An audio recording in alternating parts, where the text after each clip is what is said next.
বহু জায়গায় খবর তথ্য নিয়েছি, কারণ একটা কথা বলার আগে আমার আগে এটা তো শিওর হতে হবে, হওয়া লাগবে কিনা বলে। কিন্তু আমরা হাজারো প্রমাণ এই বাংলার জমিনে দিতে পারি। ছেলেকে আপনার মাস্টার বানিয়েছে, ডক্টর বানিয়েছে, ইঞ্জিনিয়ার বানিয়েছে, তাকে পাইলট বানিয়েছে, তাকে আপনার বড় এসপিডিসি বানিয়েছে। তাদের মা বাবারাই আজকে বৃদ্ধাশ্রমে ওখানে পড়ে আছে। একজন আলেমের মা, একজন আলেমের বাবার স্থান বৃদ্ধাশ্রমে হয় নাই। এখন আসল কথায় আসে, আপনার আমার সন্তানগুলো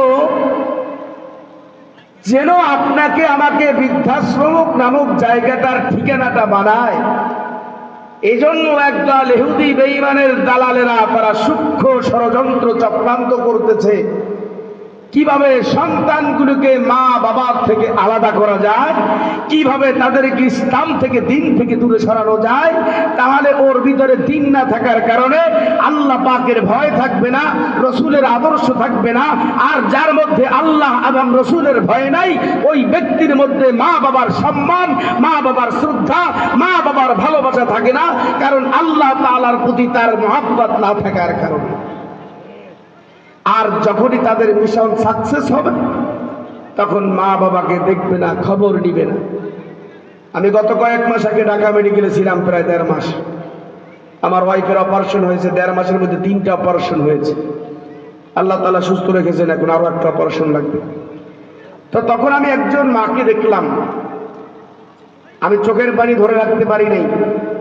এখান থেকে এই ঠোঁট থেকে এই পর্যন্ত পচে এখান থেকে সবকিছু বের হয়ে গেছে, শুধু শ্বাসনালীটা আছে। আর আপনার দাঁতগুলো সব উপর নিচের দাঁতগুলো সব বের হয়ে গেছে। আপনি বলছেন এইগুলো না থাকলে এখান থেকে পানি ছেড়ে দিলে এখান থেকে বের হয়ে যায়। কোনো মানুষ চায় না দুর্গন্ধি। রাস্তা আপনার ইমার্জেন্সি গেটের একেবারে আপনার আন্ডারগ্রাউন্ডের যে ইমার্জেন্সি গেটের সাইড দিয়ে একটা আন্ডারগ্রাউন্ডের ভিতরে গাড়ি রাখার পার্কিং আছে, ওই জায়গাটা রাখা। এখন আমি খাবার আনার জন্য গেলাম, এখন মাছি উঠতেছে। আমি একটু উকি দিয়ে দেখলাম বিবস্ত্র অবস্থায় একটা কাপড় দেখে কোনো মতে আছে, ওটা নিজের তার শক্তি নাই, মৃত্যুবরণ করে নাই। এইখান থেকে এই পর্যন্ত নাই, একেবারেই নাই। বাবা অবাক হয়ে গেছে, তাকানো যায় না, ভয় লাগে। পরে এখন কি জন্য তাকায় এখন আমাকে এরকম বলে। কথা তো বলতে পারে না, বুঝি না, কিন্তু বলে কোনো মানুষ যায় না, তারা এখান থেকে দেখে যায়। তারপর আমি সাহস করে গেছি, পাশে গেছি, যাইয়া আমি বললাম যে কি মা, কি লাগবে আপনার? ওখানে আপনার অনুতপ্ত হওয়া ছাড়া আর কিছু আমার করার ছিল না। এখন বললাম যে খাবেন, বলে মাথাটা এভাবে ঝুঁকায়। পরে আমি ওখান থেকে আপনার তরল খাবার আছে, যা ওগুলো আইনে দিলাম, এখান থেকে দেয়, আপনার এখান থেকে বের হয়ে যায়, ভিতরে যায় না, কিন্তু খাবারটা নেয়। আমি একটা জুস এনে দিলাম, জুস বলতে গেলে আপনার আনার কিনে জুস করে এনে দিলাম, কিন্তু উনি খাওয়ার চেষ্টা করে, ক্ষুধার যন্ত্রণায় ছটফট করতেছে, কিন্তু খেতে পারছে না, সব খাবারগুলো বের হয়ে যায়। পরোক্ষভাবে জানতে পারলাম তার সন্তানরাই তাকে ওখানে রেখে গেছে। বলেন, এটা সন্তান নামের কলঙ্ক ছাড়া আর পৃথিবীর জমিনে কিছু হতে পারে না, ঠিক কিনা? ওখানেই তিনি কাতরাচ্ছিলেন, কিছু করার ছিল না। যতটুকু পেরেছি খাবার খাইয়ে দেওয়ার চেষ্টা করেছি। আমি পুরুষ মানুষ, উনি একজন মহিলা, তার শরীরের আবরণ সঠিক মতো না থাকার পরেও যতটুকু পারছি কাপড় দিয়ে একটা হেফাজতের ব্যাপার তো আছে। উনি তো আমার মা, নাকি বলেন? তারপর এক ভদ্র মহিলা দেখে উনি বললেন, হুজুর আমি দেখতেছি ব্যাপারটা। একজন মুরব্বী উনি এসে, এখন আমি কথাটা বুঝাতে চাচ্ছি, এই বাবা, ওই মায়ের যে সন্তান আছে, এই সন্তানও তো মায়ের সন্তান। সেই সন্তান কিভাবে তার মাকে রাখতে পারলো? এখানে বুঝতে পারলাম ওর মধ্যে ইলমে দ্বীনের শিক্ষা না থাকার কারণে, কোরআনিক শিক্ষা না থাকার কারণে, ইসলাম শিক্ষা না থাকার কারণে। قال النبي صلى الله عليه وسلم إن الله وملائكته يصلون على النبي يا أيها الذين آمنوا صلوا عليه وسلموا تسليما اللهم صل على سيدنا ونبينا وشفيعنا সকলে বলেন اللهم صل على سيدنا ونبينا وشفيعنا وحبيبنا ومولانا محمد صلى الله عليه وعلى آله وأصحابه وبارك وسلم بلغ العلا بكماله كشف الدجى بجماله حسنت جميع خصاله صلوا عليه وآله محمد کے نام نشانہ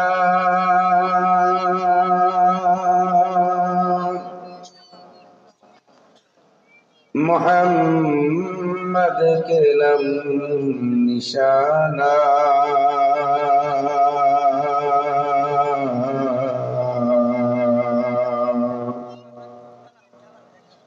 محمد کے نام نشانہ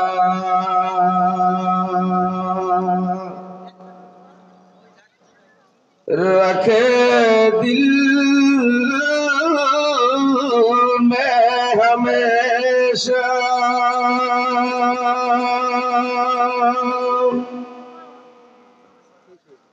کہ سبھی مرد کمل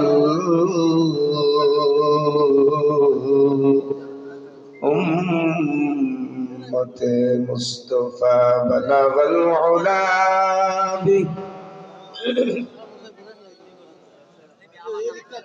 محبت সাথে পড়েন সকলে حسنت جميع خصاله زیارت مدینہ کی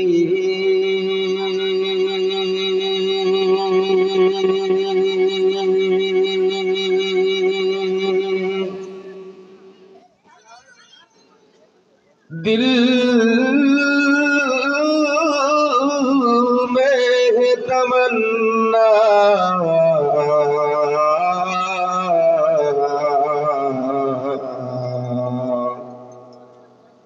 نہیں ہے میرے پاس سفر کا زمانہ بلغ العلا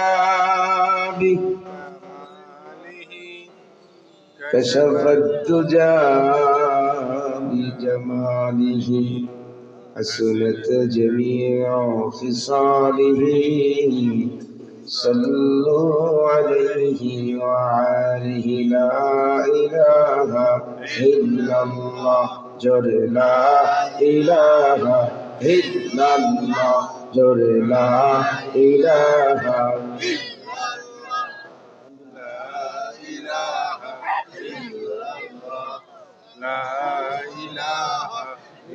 لا إله إلا الله محمد رسول الله صلى الله عليه وسلم مركز التعليم قومية মহিলা মাদ্রাসার কর্তৃক আয়োজিত একদিন মাহফিলের সম্মানিত মোহতারাম সভাপতি সাহেব, আজকের মাহফিলের উদীয়মান তরুণ যুবকদের মধ্যে আল্লাহ তাআলা আমার একজন নক্ষত্রকে এই মাহফিলের প্রধান অতিথি হিসাবে আল্লাহ তাআলা এখানে কবুল করেছেন। এজন্য সেই মহান রবের প্রতি শুকরিয়া জ্ঞাপন করি, বলি আলহামদুলিল্লাহ। এবং আর একটা কথা শুনে খুব ভালো লাগলো, বারবার নির্বাচিত যে মেম্বার প্রার্থী ছিলেন, মেম্বার ছিলেন, তিনি আজকে আপনাদের এই মাহফিলের বিশেষ মেহমান। বর্তমান জামানায় বিগত দিনে যারা দায়িত্ব পালন করেছে, অনেকেই দেশ থেকে পলায়ন করে এখনো দেশের আনাচে কানাচে গুপ্তভাবে আছে, ঠিক কিনা বলে? তো নিশ্চয়ই আপনাদের মহব্বতের মানুষ বিধায় আজকে আপনারা তাকে আজকে মেহমান হিসেবে রেখেছেন। গুরুত্বপূর্ণ কথা বলেছেন আমার এই উদীয়মান তরুণ যুবক। একে আমার সর্বপ্রথম ভালো লাগছে, ঘরের ভিতরে বসে বসে কিছু কিছু কথা বলেছে, যে ইসলাম সম্পর্কে কিছু কথা বলেছে। আমরা যেটাই করি আমাদের মূল নিতে হয়েছে ইসলাম, ঠিক না বেঠিক? আপনার দলের চিন্তা ভাবনা থাকতে পারে, আপনার ব্যক্তির চিন্তা ভাবনা ভিন্নতা থাকতে পারে, আমাদের একটা ব্যানারের পরিচয় হয়েছে আমরা মুসলমান। যে 5 ওয়াক্ত নামাজ না পড়তে পারে, কাজা করে যে 5 ওয়াক্ত পড়ে সেও মুসলমান, যে পড়ে না সেও মুসলমান, যে আলেম সেও মুসলমান, যে গায়রে আলেম সেও মুসলমান। আমরা দল আমার যেটা মনে চায় সেটা আমার ভিন্নতা, আমার মতের ব্যতিক্রম হতে পারে, কিন্তু আমাদের সর্বপ্রথম মনে রাখতে হবে আমাদের একটাই পরিচয় হলো আমরা মদিনাওয়ালা নবীর উম্মাহ, আমরা হলাম মুসলিম জাতি, আমরা হলাম শ্রেষ্ঠ জাতি। গোটা পৃথিবীর জমিনে যত জাতি রয়েছে এর মধ্যে একমাত্র ইসলাম হলো মহামণ্ডিত ধর্ম, একমাত্র শ্রেষ্ঠ জাতি হয়েছে মুসলিম জাতি, ঠিক না ঠিক? আর এই মুসলিম জাতিকে, ইসলামকে ধ্বংস করার জন্য ইহুদি নাস্তিক বেঈমানের দালালেরা বিভিন্নভাবে চক্রান্তের ষড়যন্ত্রের জাল বুনাচ্ছে। ইসলামকে কিভাবে দেশের পৃথিবীর মানচিত্রে ইসলামকে কিভাবে কলুষিত করা যায়, 200 কোটি মুসলমানকে কিভাবে বিশ্বের জমিনে কলঙ্কিত করা যায়, মুসলিমের সন্তানগুলোকে কিভাবে নেশাগ্রস্ত করে মায়ের অবাধ্য করতে চায়, বাবার অবাধ্য করতে চায়, দেশদ্রোহী কাজ করাতে চায়, এর একটা ইহুদি চক্রের দালাল পৃথিবীর জমিনে আছে। আর সেই দালালের শকুনদের নজর আমার এই 92% এই সোনার বাংলার জমিনে তাওহীদি জনতা যুব সমাজের দিকে তাদের কুকুরের নজর পড়েছে, ঠিক না বেঠিক? মুসলমান আমাদের সজাগ থাকতে হবে। কোন ভিনদেশীদের, কোন ইহুদি দালালদের, কোন দেশ বিক্রেতাদের বাংলার জমিনে কোনো স্থান দেওয়ার কোনো সুযোগ তাদের দেওয়া হবে না। যারা আমার দেশের সাথে গাদ্দারি করবে, যারা আমার দেশকে নিয়ে ছিনিমিনি করবে, আমার দেশের মাটি নিয়ে যারা ছিনিমিনি করবে, এদের দেশ থেকে তাদেরকে তাড়িয়ে দিব। এর জন্য আমরা প্রয়োজনে জীবন দিব, প্রয়োজনে শাহাদাতের তামান্না গ্রহণ করব। তারপরে আমার দেশের মাটিকে কারো কাছে বিক্রি হতে আমরা দিব না, ইনশাআল্লাহ। আল্লাহ পাক আপনাকে আমাকে আজকে হাজির করেছেন। আমি অনেক দূর থেকে আসছি, অনেক কষ্ট হয়েছে আজকে আসতে। সিট তো পাই নাই, আপনার ইঞ্জিল বক্সে বসে আসতে হয়েছে। একেবারে 5 ঘন্টার রাস্তা। এরপরে গতকাল রাতে যে শীত গেছে, এই শীতে 2টা প্রোগ্রাম আল্লাহ করাইছেন। গলার অবস্থা তো বুঝেন, টেনশন করেন। আল্লাহ পাকের কথা তো একটু পরে দেখবেন আল্লাহ কি বলছে, সাইফ রে ধৈর্য ধর, চাবিটা ঘুরাই মারতাছি। এটা আল্লাহ পাকের অশেষ মেহের। ইনশাল্লাহ বসবেন না ভাগবেন? ভাগবেন ইনশাল্লাহ। আমি মুসাফির, আপনারা তো মনে করেন এখন আপনার স্থানীয় লোক। মুসাফিরের কথা আল্লাহ তাআলা কবুল করে। আপনি আমার এলাকার মুসাফির হবেন, আপনার থেকে দোয়া নিতে হবে আমার। একজন অতিথি যদি আপনার অঞ্চলে আসে, সে একজন আল্লাহ পাকের মেহমান। তার জন্য আল্লাহ কতটুকু দেখেন স্যাক্রিফাইস করে দিয়েছে। 4 রাকাত নামাজের 2 রাকাত নামাজ আল্লাহ তাআলা তার জন্য কি করে দিয়েছেন? আসর করে দিয়েছেন। আল্লাহই তো সম্মানটা দিয়ে দিলেন, আল্লাহই তো স্যাক্রিফাইস করছেন। তো আপনার এলাকায় মেহমান আসবে, আপনি অন্য এলাকার মেহমান হবেন। এক মেহমান অপর মেহমানকে শ্রদ্ধার নজরে, ভালোবাসার নজরে, মহব্বতের চাদরে আগলাইয়া ধরতে হবে। এটাই হয়েছে মুসলিম জাতির পরিচয়। বেশি সময় লম্বা করবো না, আধা ঘন্টার সময় কথা বলবো, থাকবেন ইনশাআল্লাহ? রাত্র তো অনেক হয়ে গেছে। ওলামায়ে কেরাম যত কথা বলছে খুব ভালো লাগছে। আসলে এদের সামনে কথা বলার যোগ্যতা আমার বাবা নাই, মোটেই নেই। তারপরে যেহেতু আল্লাহ তাআলা এসেন, 2-4টি কথা বলবো। তো আজকের মাহফিল আপনাদের জন্য আল্লাহ পাক মঞ্জুর করুক। এই যে তালিমিয়া কাউনিয়া মহিলা মাদ্রাসার উদ্যোগে আজকে ইন্তেজাম করা হয়েছে। এই মাদ্রাসা এবং মসজিদ এবং মক্তব গুলো হয়েছে দুনিয়ার জমিনে একটা কোরআনের মার্কাজ, আর এই মার্কাজ হলো জান্নাতের বাগিচা। কথা ভালো করে বুঝবেন। দুনিয়ার জমিনে আপনি এখানে যে বসছেন, এই যে বৃষ্টি পড়ে, আমরা এই জায়গাটাকে বলি কি জান্নাতের বাগান, ঠিকই না? জান্নাতের বাগান বলি না? আপনাদের কাছে প্রশ্ন বাবা, এই যে জায়গাটা দেখি আসছে, আল্লাহর কি জান্নাতটা কি এরকম হবে না এর চেয়ে আরো সুন্দর হবে? ভালো করে বুঝেন, কি হবে? সুন্দর হবে। আমি সর্বপ্রথম একটা কথা বলেছি, বাবুস সালাম নামের একটা দরজা থাকবে, যেই সালাম দেনেওয়ালারা ওই দরজা দিয়ে জান্নাতে দাখিল করবে। পূর্বের কথাটা একটু আবার টেনে আনি, উদাহরণটা বোঝানোর জন্য, যে ওই জান্নাতের মধ্যে কারা যাবে? যারা দুনিয়ার জমিনে বসে একে অপরকে সালাম দিবে। সন্তান বাবাকে সালাম দিবে, বাবা সন্তানকে সালাম দিবে, স্ত্রী স্বামীকে সালাম দেবে, স্বামী তার স্ত্রীকে সালাম দিবে, নেতা তার জনগণকে সালাম দিবে, জনগণ তার নেতাকে সালাম দিবে, ইমাম তার মুসল্লিকে সালাম দিবে, মুসল্লি তার ইমামকে সালাম দিবে, ছাত্র তার ওস্তাদকে সালাম দিবে, ওস্তাদ তার ছাত্রকে সালাম দিবে। আর সালামের প্রচলন যখন সমাজে পড়ে যাবে, আল্লাহ তাআলার পক্ষ থেকে সালামের অর্থ হলো কি শান্তি। আল্লাহ পাকের পক্ষ থেকে ওই সমাজে শান্তির সয়লাব বিস্তার হয়ে যাবে। আর এই সালামের প্রচলন যখন সমাজে ঘটবে, মহাব্বত বেড়ে যাবে, সহিংসতা কমে যাবে, আপনার আমার ভিতরে শত্রুতা কমে যাবে। এটা আল্লাহ পাকের রাসূলের কথা। তো ওই যে জান্নাতের ভিতরে সালাম দেনেওয়ালা যারা বেশি বেশি সালাম দিছে, যারা জান্নাতে যাবে, যারা জান্নাতে যাবে, ওই জান্নাতের ভিতরে আল্লাহ কুরসিয়ুন একটা চেয়ার রাখবেন। এই যে চেয়ারটা বসাইছেন না, এরকম একটা চেয়ার, এমন কম দামি না, কি কয় টাকা, 3-4-5 টাকার দামের চেয়ার। ওই জান্নাতের চেয়ারে আল্লাহ তাআলা যে পায়া দিবেন, ওই পায়াগুলো জান্নাতের চেয়ারটা সাজানো থাকবে জান্নাতের ইয়াকুত পাথর দিয়ে। বলেন সুবহানাল্লাহ।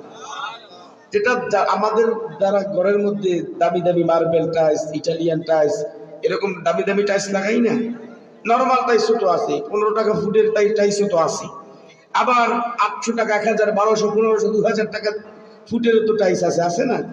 তো জান্নাতের ভিতরে যে পাথর থাকবে, পাথরটা ইয়াকুত পাথর, বড় দামি পাথর। ওই ইয়াকুত পাথর দিয়া যে চেয়ারটাকে সাজানো হবে, ওই চেয়ারের যদি একটা পায়াকে বিক্রি করেন, গোটা পৃথিবীটা যদি 70 বার বিক্রি করেন, এই 70 বার বিক্রি করার পরে যে দাম আসবে, ওই দামের চেয়েও 70 গুণ দাম আল্লাহ তাআলা জান্নাতের ওই চেয়ারের পায়ার দাম থাকবে। তারপরেও তার তুলনা কোনো দামের সাথে দেওয়া সম্ভব হবে না। এখন বলেন, তাহলে এখানে আসছি নিশির টপ টপ করে পড়তেছে না? আচ্ছা, আপনারা কি খাবারের কাঙ্গাল? বলেন, মাইন্ড করেন না কথাটা। খাবারের কারো কি এই নবাবগঞ্জে, এই ঢাকা জেলায় কারো অভাব আছে? আপনাদের নবাবগঞ্জ ঢাকা জেলায় যে টাকা আছে, এক পাশে নিলে আর বাংলাদেশ সব টাকা আর এক পাশে নিলে তারপর মনে হয় আপনার উপরে থাকবে। আল্লাহ আপনাদের সম্পদ দিছে, আপনাদের একটা অভ্যাস ভালো, আপনারা আলেমদের খুব মহব্বত করেন, ওলামায়ে কেরামদের খুব কদর করেন। এটা আমি আপনাদের থেকে অনেক প্রমাণ পেয়েছি। হয়তো আপনাদের অঞ্চলে, আমি এখানে নতুন, আশেপাশে আমি আল্লাহ বহুত আমাকে আনছি। তো যে কথাটা বুঝাতে চাচ্ছি, এখানে আপনারা কেউ খাওয়ার পাগল না। এর চেয়ে ভালো করে খিচুড়ি বাড়িতে যেও তো আপনারা বিরিয়ানি ওখানে রান্না করে খাইতে পারেন, পারেন না? জানতে চাই যুবক, জানতে চাই বাবা, এই টপ টপ করে নিশির গুলো পড়তেছে, জীর্ণ শীর্ণ একটা ঘর, নিচের থেকে আপনার ঠান্ডা লাগতেছে, সামান্য চটির উপরে বসে আছেন, একমাত্র কার জন্য? মুসলমানের আওয়াজ দিয়ে বলেন, কার জন্য? ঈমানের আওয়াজ দিয়ে এই গভীর রজনীতে আল্লাহকে একটা ডাক দেয়, আল্লাহ। মুমিনের আওয়াজ দিয়ে একটা ডাক দেন, আল্লাহ। দিনটাকে নরম করে দিয়া জাহান্নামের ভয়। এ বন্ধু, আল্লাহকে পাওয়ার জন্য, জীবনের গুনাহগুলো মাফ করাইবার জন্য, তোমার আমার জীবনের শেষ টাক মনে করে আমার ওই আচ্ছা অবাক কোন দৃষ্টিতে তাকিয়ে বলতেছে, হুজুর কি বলেন আপনি? এক গ্লাস পানি পান করবেন, এই জন্য আমি দাম নিব? না না, এটা হতে পারে না। তাহলে তোমার কাছে পানি গ্লাসের দাম কত হতে পারে? মোটেই নেই। আমার তো রাজ্যের মধ্যে পানির অভাব নাই, মনকে মন, টনকে টনকে টনকে টন পানি, মিলিয়ন বিলিয়ন ট্রিলিয়ন পানি আমি দেশের প্রাইম মিনিস্টার ব্যবস্থা করতে পারি, অভাব নাই আমার। ঠিক আছে, তোমার কাছে পানির মূল্য নাই। কথা পর্দার মা বোনেরা ভালো করে বুঝেন কথাগুলো। দুনিয়ার পাগল হলাম, দুনিয়াটা চিনলাম, দুনিয়ার ফেকের হলাম। আরে দুনিয়ার পাগল তো দুনিয়ার কুকুর হয়, দুনিয়ার পাগল তো দুনিয়ার মুমিন হতে পারে না, মানুষ তো দুনিয়ার পাগল হতে পারে না, দুনিয়ার পাগল তো দুনিয়ার পশুরা হতে পারে, দুনিয়ার পাগল দুনিয়ার মানুষ হবে না, দুনিয়ার মানুষগুলো পাগল হবে জান্নাতের পাগল। ঠিক না বেঠি? আর যারা দুনিয়ার পাগল হতে চায়, আল্লাহ তাআলা বলেন উলাইকা কাল আনআমি বাল হুম আদাল ওয়া উলাইকা হুমুল গাফিলুন। আমার কথা না, এখানে আল্লাহ তাআলা শুধু কুকুর বলে নাই, কুকুরের চেয়েও চতুষ্পদ জানোয়ারের চেয়েও নিকৃষ্ট আল্লাহ বললেন ওই দুনিয়ামুখী মানুষগুলো। আল্লাহ একটা কুকুরের সাথে না, তার চেয়ে নিকৃষ্ট প্রাণীর সাথে আল্লাহ তুলনা করে দিয়েছে। আমার কথা বলেন, বলেন হুজুর আপনি একটা কুকুরের সাথে তুলনা করেন, এটা হয়? আরে ভাই, আল্লাহ তো আয়াত ওই কারিমার মধ্যে আল্লাহ বলছেন, তো আমি রবের আয়াতকে আমি পাঠ করব না? আমি যদি মন গড়া কথা বলি সেখানে আমার বিরুদ্ধে অ্যাকশন নিতে পারেন, কিন্তু আল্লাহর কোরআনের আয়াতের বিরুদ্ধে অ্যাকশন নেওয়ার ক্ষমতা কারো নাই। আর সেই কথাটা যদি অস্বীকার করা মানি, স্বয়ং আল্লাহ বলেন আমার কোরআনের আয়াতকে অস্বীকার করা, আমার হুকুমকে অস্বীকার করা, আমি মহান রব লিল্লাহি রাব্বিল আলামিন আমার সাথে সে যুদ্ধ ঘোষণা করব। এখন আল্লাহর সাথে যুদ্ধ ঘোষণা করার ক্ষমতা আছে কার কার? আছে বলেন? তাহলে কোরআনের আয়াতকে আপনি মানতে হবে, শুনতে হবে। আপনি আমল করতে পারছেন না, কিন্তু আপনি ইকরার বিল লিসান তাসদিক বিল জিনান আমাল বিল আরকান, আপনাকে স্বীকার করতে হবে, আপনাকে বিশ্বাস করতে হবে, রবের কাছে প্রার্থনা করতে হবে, আল্লাহ আমাকে তুমি আমল করার তৌফিক দাও, আমি যদি আমলের উপরে পরিপূর্ণ চলতে পারি। আল্লাহ যদি চাহেন তাহলে আল্লাহকে এটা আপনার আমার জন্য সহজ করে দিতে পারে, ঠিক কিনা বলেন? আপনি আমি দুনিয়ার পাগলামি শুরু করেছি। দেখেন একজন আল্লাহ ওয়ালা আবেদ মানুষ, সালেহিন মানুষ, যাদের কথা আল্লাহ কোরআনের মধ্যে বলেছেন, যে আয়াতে কারিমা আমি তেলাওয়াত করেছি, এই আয়াতে কারিমার মধ্যে আল্লাহ তাআলা এই ব্যক্তিদের কথা বলেছেন সালেহিন, যারা হাক্কানি ওলামায়ে কেরাম, পীর মাশায়েখ, যারা বুজুর্গার, এদের বিড়ি টানার পীর না, কিন্তু আসেনি এলাকায়? আছে আছে, ঘরে ঘরে আছে। বিড়ি টানে, বট গাছের গোড়ায় যাই আপনার কি দেয় বাতি জ্বালায় না, কি বললেন?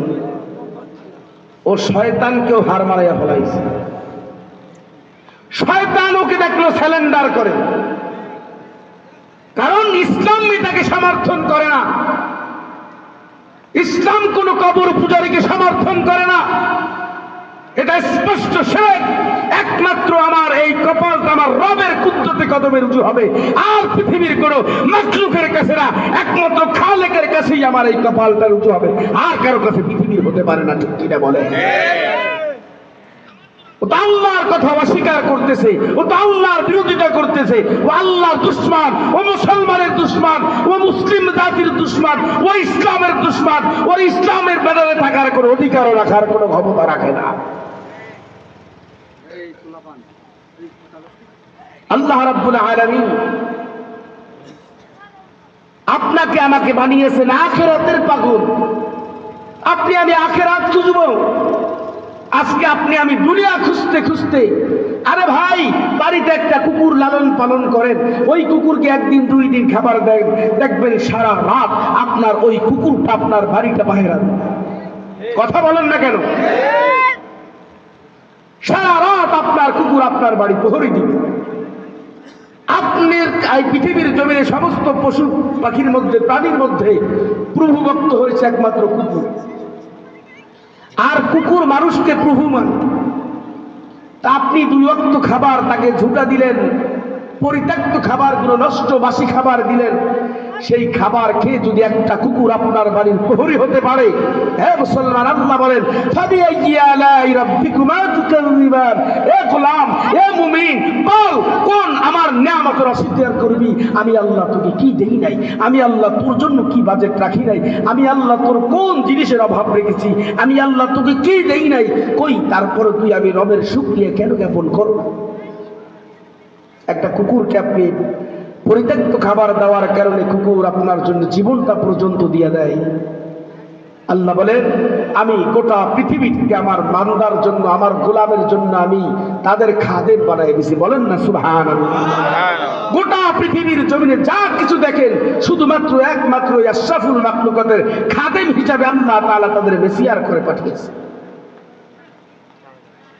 আর এই আশরাফুল মাখলুকাত খেদমত করবে, ইবাদত করবে কার? আল্লাহ পাকের। আজকে সেই ইবাদত থেকে কেন মানুষ দুনিয়ামুখী হচ্ছে? বাস্তবমুখী কিছু কথা আপনাদের বলি আজকে। আমার যুবক ভাইরা রাগ করো না বাবা, রাগ করেন না, হাতে জোর করে বলতেছি, যুব সমাজ কিভাবে ধ্বংসের ধার প্রান্তে চলে যাচ্ছে। আমি জানতে চাই বাবা, আপনারা বৃদ্ধাশ্রমে কেউ গেছেন? আচ্ছা, জীবনে একবার হলেও বৃদ্ধাশ্রমটাকে আপনারা একটু ঘুরে আসবেন। বিবিকে নিয়ে, সন্তানদের নিয়ে তো বিভিন্ন জায়গায় যান না? একটা জীবনে ইরাদা রাখবেন, তামান্না রাখবেন, জানলা আমাকে মৃত্যুর আগে, আমরা তো মদিনায় সবাই যেতে চাই, এই স্বপ্ন আমাদের আছে, তবে আমার দেশের মধ্যে বৃদ্ধাশ্রমটা আমি অন্তত একবার একটু ঘুরে দেখে আসি। এটা দিয়ে বাস্তবমুখী কিছু শিক্ষা পাবেন। আমি জানতে চাই, আপনারা ঘুরে আসার পরে এইটা আপনারা আপনাদের ইমাম সাহেবের কাছে রেজাল্ট দিবেন যে বৃদ্ধাশ্রমে কয়জন মাদ্রাসার হুজুরের বাবা, কয়জন এক বক্তার বাবা, কয়জন আলেমের বাবা, কয়জন খেদমত দিনের রাস্তায় থাকার কারণে তাদের বাবারা বৃদ্ধাশ্রমে আছে। ঘুরে ঘুরে দেখবেন, চ্যালেঞ্জ করলাম, একটাও দেখাতে পারবেন না। কারণ আমরা বহু সফর করেছি, বহু জায়গায় খবর তথ্য নিয়েছি। কারণ একটা কথা বলার আগে আমার আগে এটা তো শিওর হতে হবে, হওয়া লাগবে কিনা বলে। কিন্তু আমরা হাজারো প্রমাণ এই বাংলার জমিনে দিতে পারি। ছেলেকে আপনার মাস্টার বানিয়েছে, ডক্টর বানিয়েছে, ইঞ্জিনিয়ার বানিয়েছে, তাকে পাইলট বানিয়েছে, তাকে আপনার বড় এসপিডিসি বানিয়েছে। তাদের মা বাবারাই আজকে বৃদ্ধাশ্রমে ওখানে পড়ে আছে। একজন আলেমের মা, একজন আলেমের বাবার স্থান বৃদ্ধাশ্রমে হয় নাই। এখন আসল কথায় আসে, আপনার আমার সন্তানগুলো যেন আপনাকে আমাকে বৃদ্ধাশ্রম নামক জায়গাটার ঠিকানাটা বানায়। এই জন্য একদল ইহুদি বেঈমানের দালালেরা তারা সূক্ষ্ম ষড়যন্ত্র চক্রান্ত করতেছে, কিভাবে সন্তানগুলোকে মা বাবার থেকে আলাদা করা যায়, কিভাবে তাদেরকে ইসলাম থেকে, দিন থেকে দূরে সরানো যায়। তাহলে ওর ভিতরে দিন না থাকার কারণে আল্লাহ পাকের ভয় থাকবে না, রসুলের আদর্শ থাকবে না। আর যার মধ্যে আল্লাহ এবং রসুলের ভয় নাই, ওই ব্যক্তির মধ্যে মা বাবার সম্মান, মা বাবার শ্রদ্ধা, মা বাবার ভালোবাসা থাকে না। কারণ আল্লাহ তাআলার প্রতি তার মহব্বত না থাকার কারণে। আর যখনই তাদের মিশন সাকসেস হবে, তখন মা বাবাকে দেখবে না, খবর নিবে না। আমি গত কয়েক মাস আগে ঢাকা মেডিকেলে ছিলাম, প্রায় 1.5 মাস। আমার ওয়াইফের অপারেশন হয়েছে, 1.5 মাসের মধ্যে 3টা অপারেশন হয়েছে। আল্লাহ তাআলা সুস্থ রেখেছেন, এখন আরো একটা অপারেশন লাগবে। তো তখন আমি একজন মাকে দেখলাম, আমি চোখের পানি ধরে রাখতে পারি নাই। এখান থেকে, এই ছোট থেকে এই পর্যন্ত পচে, এখান থেকে সবকিছু বের হয়ে গেছে, শুধু শ্বাসনালীটা আছে। আর আপনার দাঁতগুলো সব, উপর নিচের দাঁতগুলো সব বের হয়ে গেছে। আপনি বলছেন এইগুলো না থাকলে, এখান থেকে পানি ছেড়ে দিলে এখান থেকে বের হয়ে যায়। কোনো মানুষ যায় না দুর্গন্ধে। রাস্তা আপনার ইমার্জেন্সি গেটের একেবারে আপনার আন্ডারগ্রাউন্ডের যে ইমার্জেন্সি গেটের সাইড দিয়ে একটা আন্ডারগ্রাউন্ডের ভিতরে গাড়ি রাখার পার্কিং আছে, ওই জায়গাটা রাখা। এখন আমি খাবার আনার জন্য গেলাম, এখন মাছি উঠতেছে। আমি চুকি দিয়ে দেখলাম বিবস্ত্র অবস্থায় একটা কাপড় দেখে কোনো মতে আছে, ওটা নিজের তার শক্তি নাই, মৃত্যুবরণ করে নাই। এইখান থেকে এই পর্যন্ত নাই, একেবারেই নাই বাবা। অবাক হয়ে গেছে, তাকানো যায় না, ভয় লাগে। পরে এখন কি জন্য তাকায় এখন আমাকে এরকম বলে। কথা তো বলতে পারে না, বুঝি না, কিন্তু বলে কোনো মানুষ যায় না, তারা একটু থেকে দেখে যায়। তারপর আমি সাহস করে গেছি, পাশে গেছি, যাইয়া আমি বললাম যে কি মা, কি লাগবে আপনার? ওখানে আপনার অনুতপ্ত হওয়া ছাড়া আর কিছু আমার করার ছিল না। এখন বললাম যে খাবেন, বলে মাথাটা এভাবে ঝুঁকায়। পরে আমি ওখান থেকে আপনার তরল খাবার আছে, যা ওগুলো আইনে দিলাম, এখান থেকে দেয়, আপনার এখান থেকে বের হয়ে যায়। ভিতরে যায় না, কিন্তু খাবারটা নেয়। আমি একটা জুস এনে দিলাম, জুস বলতে গেলে আপনার আনার কিনে জুস করে এনে দিলাম, কিন্তু উনি খাওয়ার চেষ্টা করে, ক্ষুধার যন্ত্রণায় ছটফট করতেছে, কিন্তু খেতে পারছে না। সব খাবারগুলো বের হয়ে যায়। পরোক্ষভাবে জানতে পারলাম তার সন্তানরাই তাকে ওখানে রেখে গেছে। বলেন, এটা সন্তান নামের কলঙ্ক ছাড়া আর পৃথিবীর জমিনে কিছু হতে পারে না, ঠিক কিনা? ওখানেই তিনি কাতরাচ্ছিলেন, কিছু করার ছিল না। যতটুকু পেরেছি খাবার খাইয়ে দেওয়ার চেষ্টা করেছি, আমি পুরুষ মানুষ, উনি একজন মহিলা, আর শরীরের আবরণ সঠিক মতো না থাকার পরেও যতটুকু পারছি কাপড় দিয়ে একটা হেফাজতের ব্যাপার তো আছে। উনি তো আমার মা, নাকি বলেন? তারপর এক ভদ্র মহিলা দেখে উনি বললে, হুজুর আমি দেখতেছি ব্যাপারটা। একজন মুরব্বী উনি এসে, এখন আমি কথাটা বুঝাতে চাচ্ছি, এই বাবা, ওই মায়ের যে সন্তান আছে, এই সন্তানও তো মায়ের সন্তান, সেই সন্তান কিভাবে তার মাকে রাখতে পারলো? এখানে বুঝতে পারলাম ওর মধ্যে ইলমে দ্বীনের শিক্ষা না থাকার কারণে, কোরআনিক শিক্ষা না থাকার কারণে, ইসলাম শিক্ষা না থাকার কারণে আজকে মা বাবা ওর কাছে আজকে নিরাপদ নয়। খবর পান না যে সন্তানের হাতে মা হত্যা হয়ে যায়, বাবা হত্যা হয়ে যায়? গত কয়েক বছর আগে শুনেন নাই যে ঐশীর মতো একটা মেয়ে নেশার টাকা বাবার থেকে না পাওয়ার কারণে বন্ধুদের পরামর্শে তাদের চক্রান্ত করে মা বাবাকে, একটা কন্যা সন্তান মা বাবার কাছে, ছেলেদের চেয়ে সন্তানদের মেয়েদের কাছে মা বাবার একটু মায়াটা বেশি থাকে, সেই কন্যা সন্তান তার মাকে বাবাকে নিজের হাতে জবাই করছে। খবর পাইছেন না?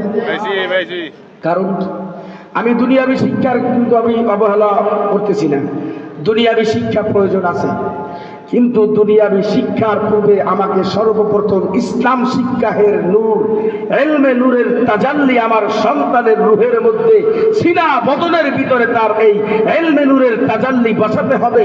তাহলে ওই মেয়ে যদি ডক্টর হয়, ইঞ্জিনিয়ার হয়, পাইলটও যদি হয়, ও আপনাকে কখনো অবহেলা করবে না, শাশুড়ির কখনো অযত্ন করবে না, শ্বশুরের কখনো অবহেলা করবে না, স্বামীর অবাধ্য কোনোদিন তার হবে না, আর সমাজের মধ্যে ডিভোর্সের হারও এত পরিমাণ বাড়বে না। কথাটা মনে পছন্দ হয় না? এজন্য আপনাকে আমাকে সর্বপ্রথম এরাদা রাখতে হবে, আমার সন্তানকে মাদ্রাসায় পড়াতে হবে। এই যে আপনার মারকাজুত তালিম মহিলা মাদ্রাসাটা আপনাদের এখানে হয়েছে, এটা তো আপনাদের একটা সৌভাগ্য। অন্য অন্য অঞ্চলে আপনার দূর দূর থেকে মেয়েদেরকে দিয়ে আসা লাগে, ছেলেদের দিয়ে আসা লাগে, হাতের নাগালে পেয়েছেন। চেষ্টা করবেন অন্তত আমি আমার মেয়েটাকে 3টা বছর না হয় আমি একটু মাদ্রাসায় পড়াই। আপনি ভাবছেন কি মাদ্রাসায় পড়ে কি কিছু করতে পারেন? আরে ভাই, আমি তো ভার্সিটিতে পড়ি নাই, আলহামদুলিল্লাহ প্রতি রাত্রে সফর থাকে। আমিও তো এই আজকে নসিহত করতেছি, প্রতিষ্ঠান চালাচ্ছি, শুধু দেশটা, দেশের বাহিরে আল্লাহ তাআলা নাই। কিন্তু এই বছর আমাকে একেবারে বিষয় এমন করপ দিয়া দিছে, ইন্ডিয়ার কোনো প্রোগ্রাম আমার বিষয় আর লাগে না, মানে আমার পাসপোর্টে আর কোনো বিষয় লাগে না, তুমি ঢুকতে পারবা না ইন্ডিয়াতে। সম্মান দেওয়ার মালিককে বলেন আল্লাহ। আপনার সন্তানকে সুশিক্ষায় শিক্ষিত করেন। দুনিয়ার জমির সম্পদটাই চিনলেন সুলাইমান রহমাতুল্লাহ আলাইহি, মনে আছে তো কথা? ভুলে যাইয়েন না। সুলাইমান রহমাতুল্লাহ আলাইহি বলতেছে, না বাদশা, 1 গ্লাস পানির দাম নাই? বলে না, দাম নাই। কি বলো, সত্যি দাম নাই? আপনাকে হাদিয়া দিলাম।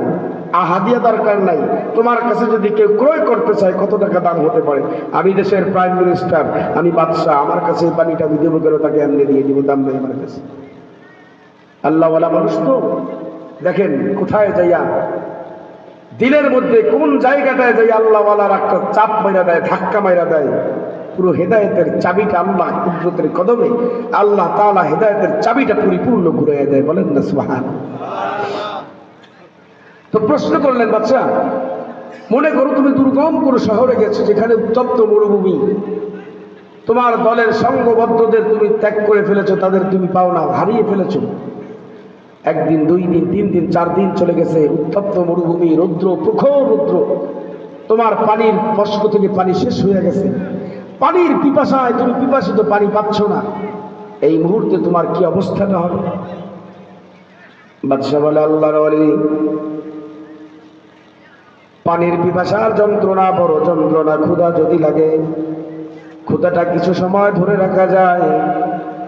মানুষের গলা যদি শুকায়া যায়, পানির যদি পরিপূর্ণ পিপাসা লেগে যায়, মানুষটা ছটফট করে, এটাকে আপনারা বিশ্বাস করেন? আল্লাহর ওলি, এই যে আপনি 4 দিন 5 দিনের কথা বললেন, জানি না আমি এই 5 দিন আমি বেঁচে থাকবো কিনা। যদিও আমার রবের কৃপায় আমি বেঁচে থাকি, আমার আল্লাহ যদি আমাকে বাঁচিয়ে রাখেন, ওই মুহূর্তে যদি আমাকে 1 পেয়ালা পানি